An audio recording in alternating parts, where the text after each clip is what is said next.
Kitchen with Gina Young is back, and in today's video I'm going to show you all how easy it is to make the perfectly fried pork chop. This pork chop is sure to please any taste bud. This pork chop is going to be crispy, super flavorful, juicy. Okay, so now here are the lovely ingredients you will need. We have our gorgeous pork chops here. We have some seasonings to make it taste good. We'll be using black pepper, sea salt, garlic powder, paprika, turmeric. We will also be using all-purpose flour, vegetable oil, and 1 large egg. Make sure your hands are impeccably clean. Let's get started with this amazing fried pork chops, Gina Young style. I hope you all are having an amazing day today. Let me know, are you one of the persons that struggle when making a pork chop? If you're that person, no worries, because this tutorial is going to be really easy. Anybody can make this recipe, guaranteed to taste delicious. So now the first thing that we're going to do is we're going to crack our lovely egg that we have here. And then I want to just take a knife and beat it up a little bit, or your fork. Okay. Just like so. Let's really whip in the white and the yellow part. Just like this. Now, I would like to talk, before we go any further, let's talk about what's very important in order for your pork chops to turn out nice and juicy. Number one, you want to always make sure that your pork chop is not super cold.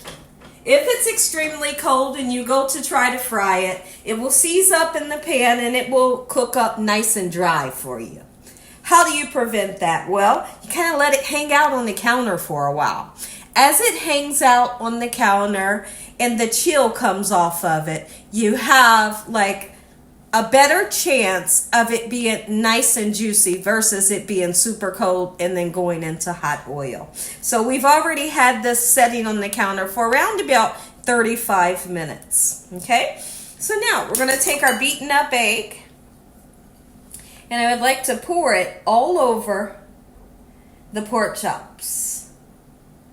I feel like the egg really does something special to this recipe. Just do what you can to get it nice and coated, and then we'll flip them over, okay? Do the same with the other side. Not only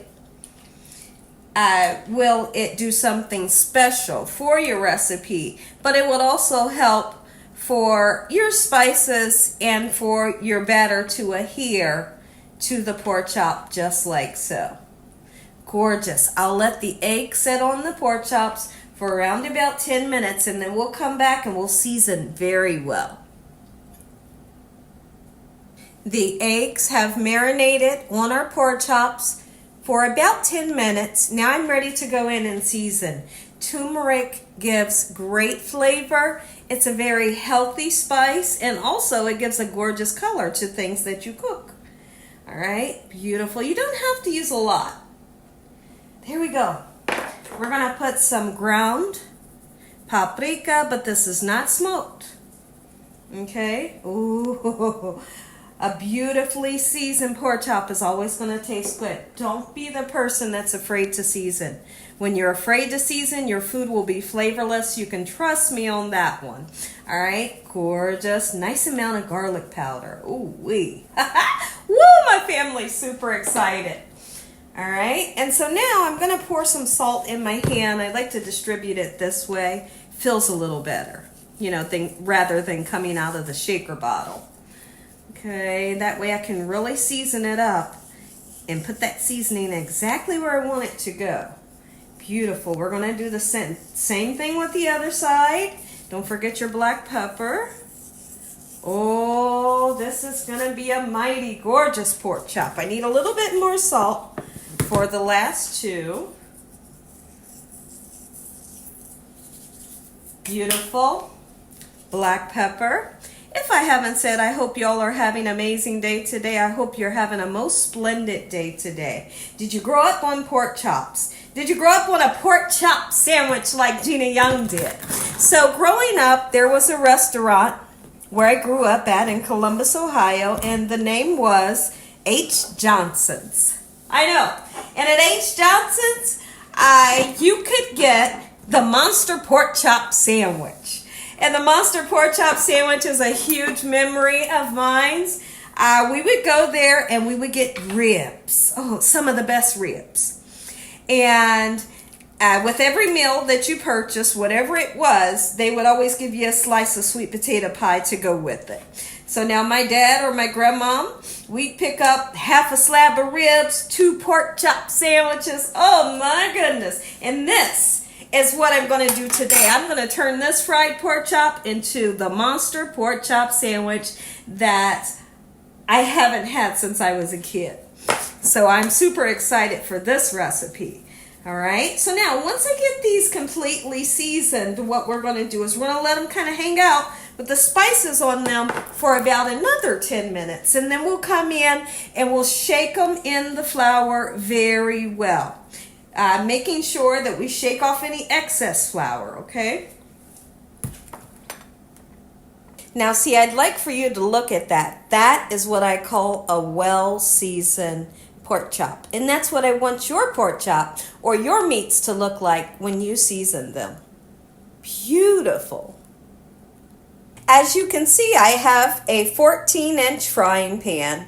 I filled it up halfway up the pan, and we're going to deep fry our pork chops today. I am using vegetable oil. Now is the perfect time after the seasonings has kind of seeped down into our gorgeous meat for about 10 minutes. Now we're going to take our meat that has been well seasoned, put it into the flour. This is an all-purpose flour, okay? I'm always sure to shake off any excess, because naturally during the cooking process, excess flour will fall off. If you have too much falling into your pan, it just burns in the bottom of the pan and it'll give your food a burnt flavor. So how I like to prevent that is I tell everybody, give it a nice shake off like that until you don't see any more coming off, and then you're good to go. You will have natural flour that comes off, but it's not going to be a super lot, right?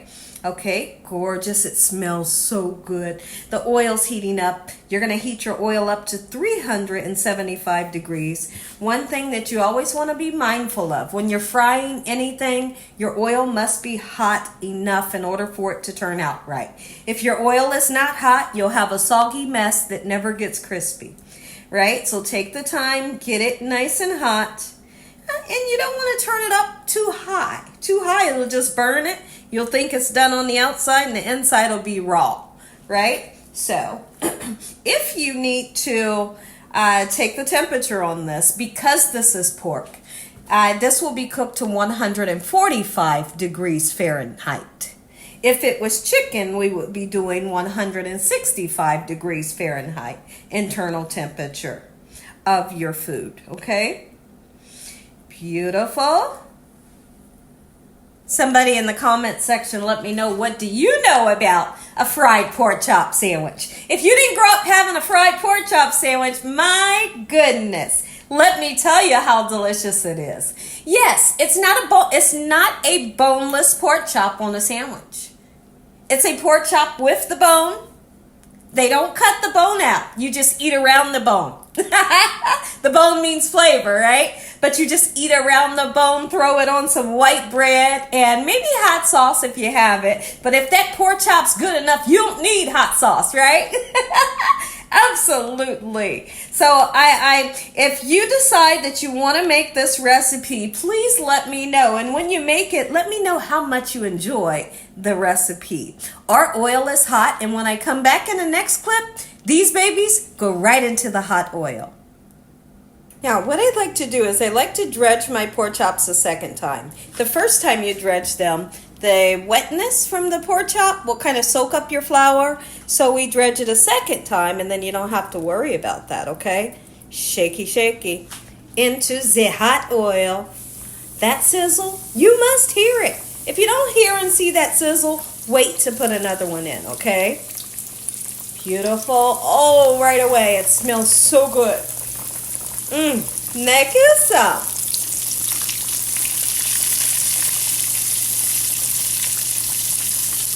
Look at those pork chops just frying up. The whole house smells amazing. I'm pretty sure the neighbors, they're far away, but I'm pretty sure they can smell this lovely smell coming straight from my kitchen. So now, as I was talking about H. Johnson's, where I used to go as a child and get the monster pork chop sandwich, I don't believe that they're still open anymore. But I am always grateful to have a good memory. I'm always grateful to have a good memory, and I have beautiful memories of their delicious food. Look at those pork chops go. And as you can see, my pork chops will have somewhat of a golden color to them that I absolutely love, and that color comes from the turmeric. Look at that. Oh, fry up. Take a look at these. Listen, everybody, I have 2 more pork chops cooking, so you may hear a little bit of noise in the background. Look at this. If you all love a good pork chop recipe, this is definitely the one to try. If you enjoyed this video, give me a thumbs up. If you haven't subscribed, make sure you subscribe. Tell your family and friends. Tell everyone you know what Gina Young is doing in this kitchen on a daily basis. Heavenly Father, we thank you for providing food for us. In Jesus Christ's name we pray. Amen. Amen. Stay tuned because we're going to turn this pork chop into a monster pork chop sandwich, Gina Young style. Neck you some. I think this is the pork chop to use for sure. Oh, woo! Get right there. Get right there. And for the people that want a little bit of hot sauce, let's go ahead and put a little bit, just a little bit. Whee! Look at that. Don't overwhelm it. Just a little bit. Eat around that bone. Enjoy.